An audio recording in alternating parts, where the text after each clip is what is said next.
suis né dans une famille catholique, pratiquante. On allait à la messe tous les dimanches en famille. On essayait de prier tous les soirs. Et à 14 ans, j'ai perdu mon papa d'un cancer. Alors à ce moment-là, je me suis révolté. C'est Dieu qui donne la vie, c'est lui qui la reprend. Pourquoi moi? Pourquoi mon papa? Pourquoi maintenant?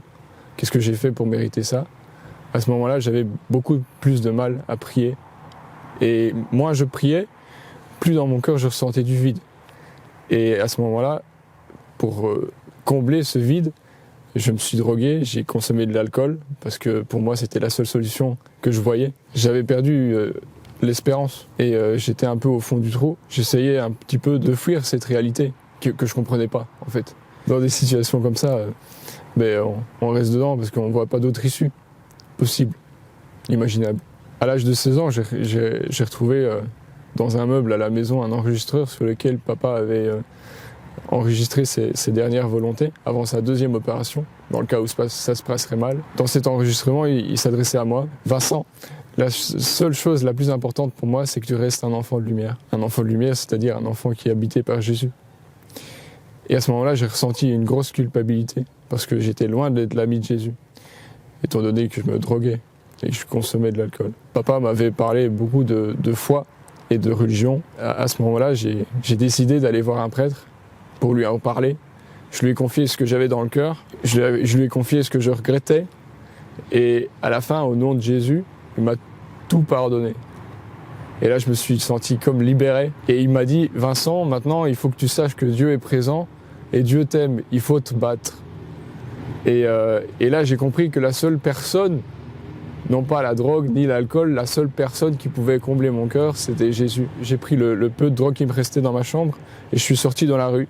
Et j'ai aperçu une bouche d'égout, et là dans mon cœur j'ai dit « Seigneur, je fais ça pour toi ». Et là je l'ai balancé, ensuite j'ai été voir mes amis pour mettre un terme à cette relation néfaste qui me tirait vers le bas. Et c'est comme ça que j'ai arrêté la drogue du jour au lendemain.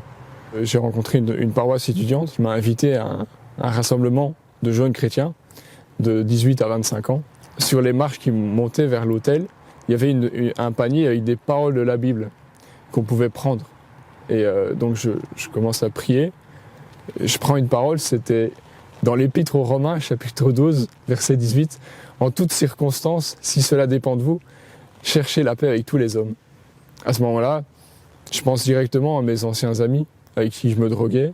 Et là encore, je pose des questions au Seigneur dans mon cœur. « Mais Seigneur, qu'est-ce que tu veux que je fasse ?» À ce moment-là, il y a une dame qui prend le micro et qui dit « Il y a ici, parmi ces 2000 jeunes, un jeune d'une vingtaine d'années qui se demande que faire devant le Saint-Sacrement. Et Jésus aimerait simplement lui dire « Je veux demeurer avec toi ».